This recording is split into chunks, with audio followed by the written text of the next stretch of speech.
Welcome back, listeners, to the BizBlend podcast, where we break down the bold moves behind business and leadership success for you. I'm your host, Sana, and today's guest, listeners, is someone who dared to walk away from the comfort of corporate America after 30 years to rediscover herself and help others do the same, something which I absolutely connect with. So, listeners, meet Kristen Chimack. She's the founder of Down to Earth Insights LLC. She's a coach, she's a retreat creator, and also author of The Cost of Staying book.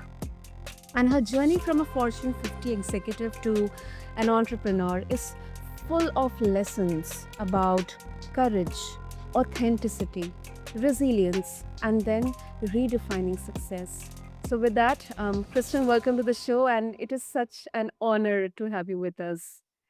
Thank you so much. I am so excited to be here and to get the opportunity to talk to you and your listeners and also learn from your insights. Absolutely. So let's start with that. So let's talk about your journey, Kristen. I think in the recent 4 or 5 years, especially after pandemic, um, we have seen so much shift in the way we perceive ourselves, our life, success, our external accomplishments and validations. I mean, there has been a pivotal shift in the way we think and look at things. So with that, I have had a huge transformation.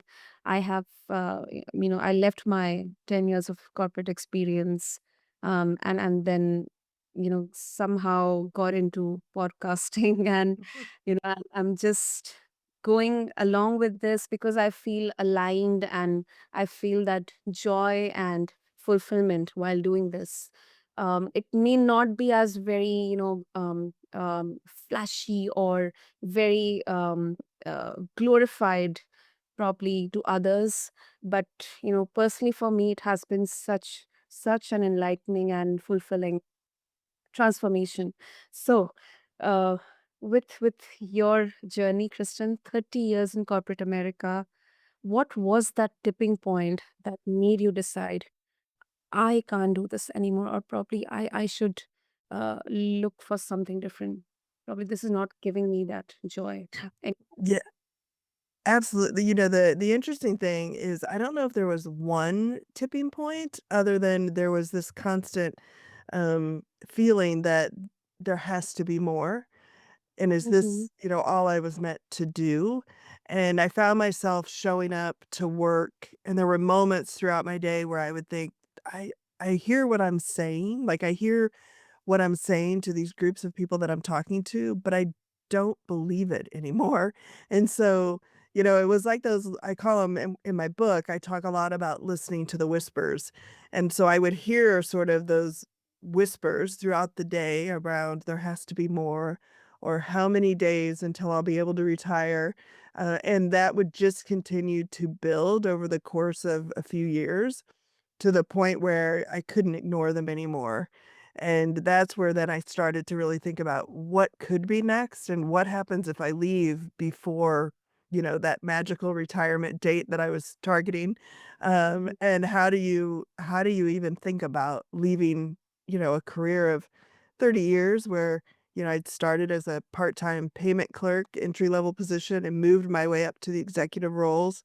And I'd really just sort of felt like you work so hard to become that executive role so you can impact and change the culture of the organization, and then I got to a place where I thought, "I'm not gonna be able to change it. This is a big company, there's a lot of history," and, that's when I started to realize, "You know what? I've become authentically who they want me to be instead of who I was authentically," and that's where I think I started to really feel the urge, like, I have to do something different because when I'm here, in this building or doing this role, I'm just not being myself.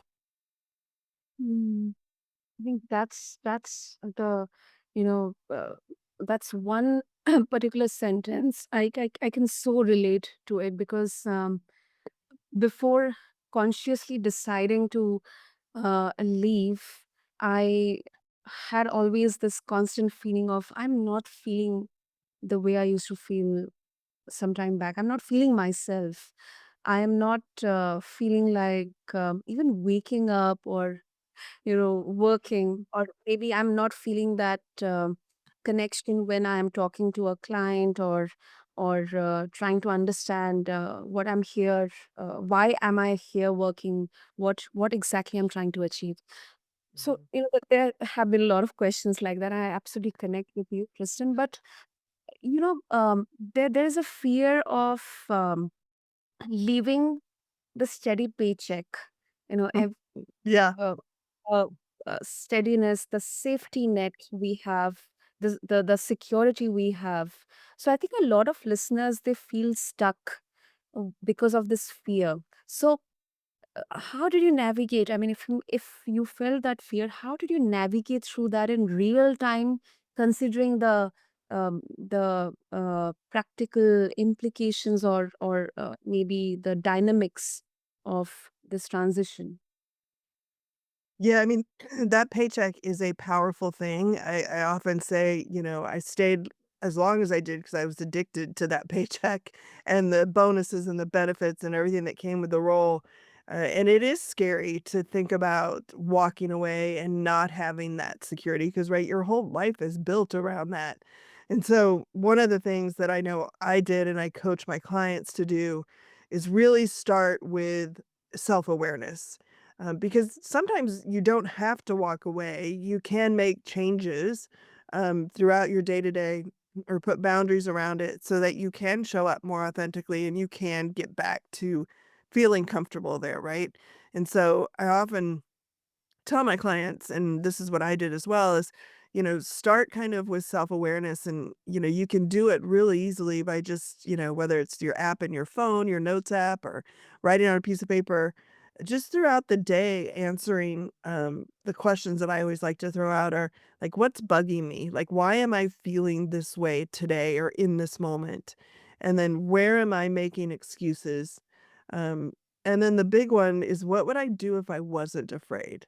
And when you answer those questions, to really notice, like, where do you feel that in your body? So that kind of gets to the next piece of recognizing, like, those physical signs that your body's giving you. I often say the body knows before our minds do when we need to make change or when something's really off. So, where are you feeling tense? When does your jaw clench throughout the day? Is it every time you talk to your boss? Is it when you're with your team? Is it, on the drive in? Where are those conversations that you're holding your breath?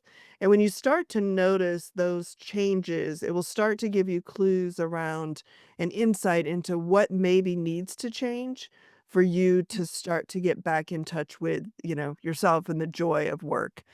Because if you notice all those things when it's with your boss, then can you stay with the same organization but maybe move to a new area? If it's with a particular teammate, is there something you can do to have conversations with that teammate to resolve it? In my case, I just felt it from the morning I got there to the morning I left. And that was a pretty big indication for me that, something wasn't right. And then I needed to dive deeper. And that's where I really started to look at my core values. So I did a lot of work around what are my top, 3 to 5 core values? What do they mean to me? So not just, one of my core values is family, but really defining what does that mean? And once I did that with my top 5 core values, it was really clear to me why I was struggling so much at work, right? So one of my values is transparency. When I looked and kind of after I defined that and then I looked at every day at work, I didn't feel like I was being transparent, right? I was standing up on stages telling people, you know, what a great organization it was and how much I loved coming to work. And if you we spend so much time at work, you need to be happy while you're here. And if you're not, you need to look doing something else. So all of a sudden I found I was saying all of those things, but yet I personally wasn't happy. And I wasn't looking to do something else. So there was a bit of transparency that was just in constant conflict with my values. Courage is another one of my core values, and I found myself in meetings just disengaging and not saying what I was thinking because, I knew it was against the grain of the organization. And so, all of those things started to become really clear when I did a lot of what I would call self-reflection, grounding myself in who I really am and what's really important to me and looking for where I was out of alignment. And then once you have that, you can start to work through, does it mean I have to leave? Or are there things I can do and change to stay within the environment? And, still be happy, be successful, feel fulfilled, and all of those things. Mm. That I couldn't agree more with you on this. Couldn't agree more with you. And that feeling, that realization when it dawns upon you that what you are saying to others, or maybe the new joinees or people who are working with you, or they're in a part of your organization, if you're not connected with what you're conveying to them, could be about the culture or the work or anything related to the organization, I think that kind of hits the conscience very Mhm. deep. And then you have that guilt feeling that, I myself, I'm not happy. How can I tell others to be happy if, Yeah. so that's really, really well put, Kristen. Yeah. And Thank you. I think the other thing that I would say is, I had to learn to give myself permission to define success differently, right? So, Mhm. you go through, you go to school, you go to college, you get a job, success is defined as that the amount of your paycheck, the title that you have, the bonus that you get. And so for so long, I'd been chasing that executive title because I wanted to make an impact and I wanted to change. And then when I got there, I realized like I'm not happy. Like all that I've worked for, everything I've done to get here, and all of a sudden I'm not happy. But yet success, a lot of people really define success as having reached that sort of pinnacle of your career. And so it was really sitting down and thinking, okay, success for me now is going to be about, my relationships with my family and friends, the freedom to, have flexibility throughout my day. It's not going to be about the amount of money that is going into my bank account. It's not going to be about the title. And that's a mindset sort of shift and something that you have to get really comfortable with, that how I define success today is very different than how I defined success, 3 years ago, 5 years ago. yeah, definitely, definitely. And Kristen, also, I would like to bring this perspective into this. Many of us, while we may not intentionally or internally aligned with the job we are doing, but then there are external factors to be considered. Maybe we have a family to provide, Mhm. we have caregiving responsibilities where we are financially like uh, entitled to um fulfill our responsibilities, and there uh, in such cases, where there is a big dilemma within us, where we are not in that position to make a choice, Mhm. uh follow uh, what makes us happy. How do you suggest we can navigate through those kind of situations? Absolutely, yeah, and I would say, one of the things that really helps, when I'm working with clients is really understanding what those commitments are, and what do you need to honor all of those commitments, and not completely, right, uplift like, just mess your whole life up, and so we talk about that a lot as having a ramp. For me, I have stepkids, I have, husband, we have financial commitments. So what we did is we really spent some time looking at what are all of those commitments, caring for his mom who's ill, and what do we need to make sure that we have without question that we're going to have available to us.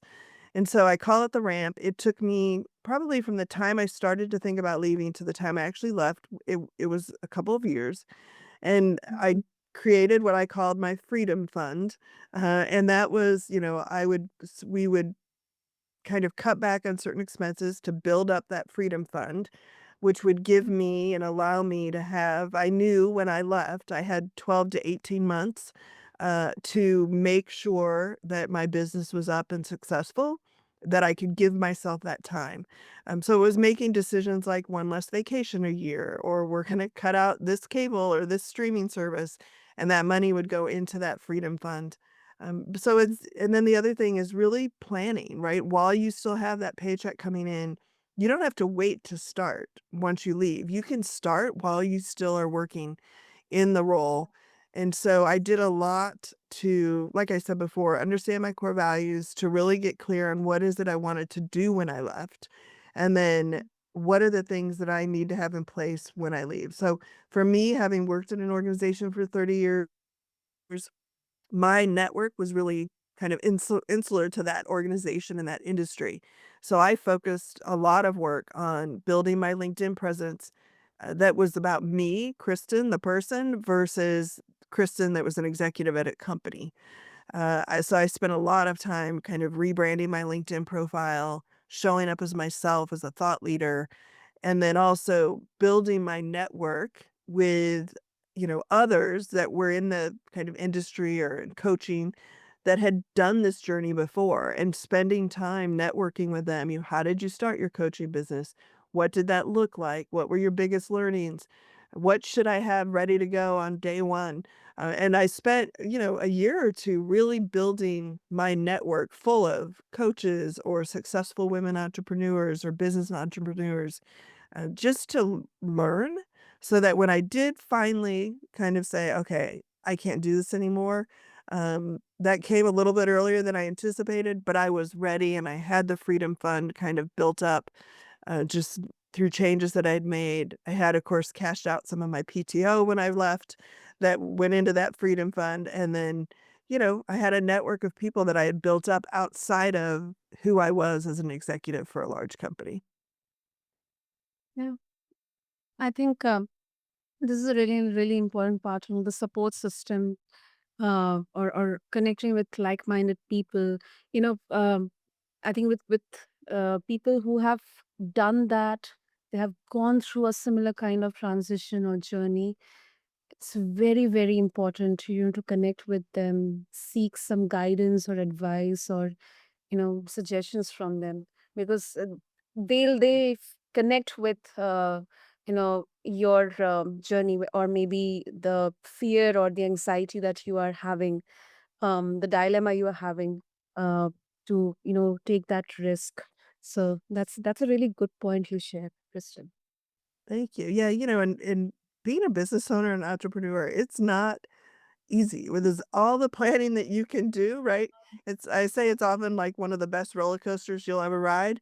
On Monday morning, you could feel on top of the world. By Monday at 10, you could feel like this is never gonna work, and then by noon again, you've got a new client. So it's not for the faint of heart, and having people around you and building your network with people who have been there, have done it, and you can call on the phone and say, "Oh my gosh, I just lost my best client, and I don't know why even." And they can help kind of pick you up and help you ride that roller coaster, has been just so important. And then the lessons I learned from them, right? Like, one of the biggest lessons I heard, or things that I heard in my networking, was, "Don't worry about your website." People spend so much time worrying about a website. You just need to start, get some clients, build your business, then get a website. So there were little things like that that I picked up along the way that, I never would have thought of. I would have thought I needed to spend time building this website. And I often tell people that, they'll start and they'll spend months building this perfect website, and then worry about clients. It's like reverse that. So I learned a lot of just valuable, helpful things that saved me a lot of work. Okay, okay.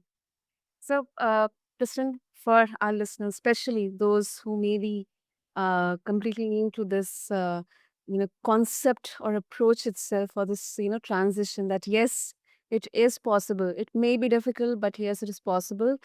Let's first try to understand, what kind of misconceptions there are, because so many times we have heard this: follow your passion, entrepreneurship will give you that control over everything, but it is easier said than done. So what's one, or maybe more than one, misconception people have about entrepreneurship, especially after a corporate life? Oh, that's a great question. I think the one that I would say is when you're in corporate and you're looking out at entrepreneurs, you're thinking, oh my gosh, they have so much freedom and so much flexibility, and they're just living the life. I would say we do have flexibility. We definitely have freedom, but we also have where most of us start as solopreneurs. So there's just us doing every aspect of the business all the time. And so, you can't just like today decide to go on a week-long vacation and not check your email, which I think sometimes when you're in corporate America, you kind of visualize it that way. It's a lot of work. It's hard. And when you are beginning and you're a solopreneur, there's no one there to cover for you when you're on vacation or you wanna take an afternoon off. And so, I often tell people there is flexibility and, you're in control of the policies and the procedures within your company, or if I work, 8 hours a day or I break it up throughout the day. But there's a lot of times where the workload and the lift, especially in the beginning, can feel a lot heavier. And that's where I think making sure that whatever you're doing and whatever business you're building, it is in your kind of passion, place, because that's what makes it easier, and makes it worth it when you're kind of working in alignment with your values and with something that you love. It doesn't make sometimes those long hours and that interrupted vacation, feel so bad. Mhm, I agree. In building down to earth insights, Christian, you help others redefine success. So, how exactly do you define success now compared to how you would have defined it earlier in your career? Oh, it's changed so much, and I would say, everyone I work with, when we work, get to the point of defining success for them, it's so different for each of us. For me Mhm. personally, I used to define success as the title that I had, the amount of money that was coming into my bank account, the physical things that I owned, right? Your house, your cars, all that, all those things, the ability to take these amazing vacations, all the sort of physical, external things that people can see about you. And now how I define success is, did I make, all my nephew's baseball games? Am I present throughout the day with my husband? Do I have the freedom to, if I want to, go take a walk in the middle of the day, I can do that. Have I helped, X number of people throughout the month achieve their goals, whether it's a promotion or leaving corporate America or moving jobs within corporate? And then, I was crazy enough to start a second business. So have I been able to help in that business people place their events in hotels all over the world, which feeds my passion of travel. So, it's very much now about more of the internal things, right? How have I served others? Have I shown up for my friends and family? Have I made it to the events or activities of people that are important to me? Those types of things. Absolutely, absolutely. And this shift in definition, it feels so personal for me as well. And I mean, yeah, and it is really, really for me as well, Kristen. Uh, Earlier, my entire world, my entire identity was restricted to the work I was doing. I thought, okay, if somebody asks me who am I, or if I want to introduce myself to someone, I'll just say, okay, I'm so and so, working at so and so company. I do this. These are my achievements. Yes, I'm feeling very valued. But Yeah. right now, that definition has completely changed for me. I still introduce myself as a podcaster, but then I have myself kind of, rediscovered so many skills or like the hidden qualities within me, which may not be very relevant in the professional workspace. But if somebody asks me, then I may be able to give a better answer compared to the answer I could have given like 5 years back or 3 years back. Absolutely. One of the things I often talk about is, once I left corporate America and I jumped on my first networking call and, you introduce yourself, I was at a complete loss. I'm like, okay, wait, I can't say, hi, I'm Kristen from XX company and I'm the vice president of public relations. Those introductions carry weight in rooms that you're in. I was like, all of a sudden, I'm like, I'm Kristen and I have no idea what to tell you. And so part of that, redefining success gets to that point exactly. And now I often say in my introductions, I'm a super aunt. Like I love being an aunt. It's one of my favorite roles. I have 13, soon to be 14 nieces and nephews. And so it's just it's interesting when you make that transition, how much you realize just how you met people, or how people introduced you. Hi, this is Kristen. She's an executive here. How that becomes just so ingrained that when it's gone, you're like, "What do I say?" And it takes time to work through that. Mm, definitely. Okay. Okay. So, before we wrap up, Christian, for someone listening who is feeling torn between staying and leaving, I know it can be, it's kind of a difficult question, but still, what's the first small step they can take today? I think the first small step is just giving yourself the space and the permission to really think about what needs to change, whether it's leaving or it's making adjustments to stay where you are. And spending time, whether it's hiring a coach, someone who can help you think through that and kind of push your thinking. I know my coach was very instrumental in helping me reframe and shift my mindset from thinking about all that I would lose when I left my corporate job, right? I would lose the paycheck, the benefits, the bonus, all relationships, to what was the cost of me staying there, which gets to the name of my book. The cost of me staying was my mental health, my, you know, just having time to exercise or to eat right or the stress levels that was showing up in blood results and those types of things. So really giving yourself the time and the space to sit down and think about what's the cost if I do make a change, but what's the cost if I don't make a change? And that's when you'll start to see, if it's impacting you to the point where you really need to make a change, you're going to start to see things on that list like my blood pressure. My health is deteriorating. I'm so stressed, that I'm not showing up with my family or I'm snapping at everybody I'm around. I feel angry all the time. And you start to think about the cost of staying and not taking action can be really, really powerful. But you really have to kind of give yourself some time and space to do that exercise and to make those 2 lists. And then, as you look at those lists, really think about if I don't make a change, what potentially could happen. You hear so often about the stories of people who don't make a change. And then when they retire, that, right after they leave, they have a massive heart attack or, the stress kills them. And so spending some time really thinking through what's the cost if I don't make a change or if I stay versus what's the cost if I leave, can be pretty powerful. It can be. It is. It is. Mhm. At least I can vouch for that. And I don't want to like uh,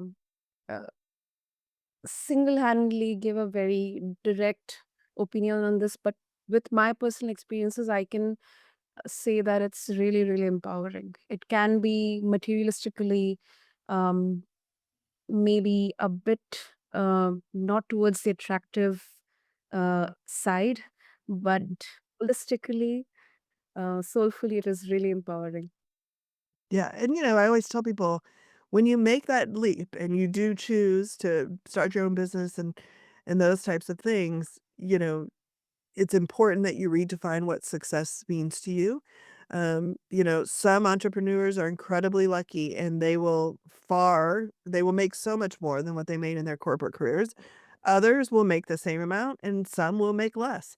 But when you move into that, making sure that you have thought through it all and that regardless of where you end in that spectrum, that you've defined success in a way that is meaningful to you, and that it may not matter, right? If you're making millions of dollars a year, which is it would be nice, but it may not be one of your measures of success, so to speak. Absolutely. Absolutely. Lovely. Lovely, Kristen. And if our listeners would like to connect with you and explore more about down to earth insights and also get a hold of your book, The Cost of Staying, what's the best way to do that? Absolutely. So, you can reach out to me on LinkedIn, just Kristen Chimack. I'm very active out there. Love to message, DM with people, or do kind of virtual free. I do a 30-minute free virtual coaching session. You can just book a call from my LinkedIn profile. You can check out my website at www.kristenchimack.com and learn all about my coaching businesses, my coaching packages. I have a few freebies out there you can download.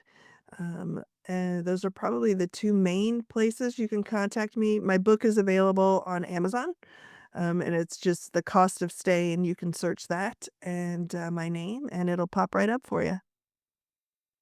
Beautiful. I'll make sure to have all the links in the show notes, Kristen. And thank you. Thank you so much for sharing your journey with such honesty, vulnerability, and it has been such an empowering conversation.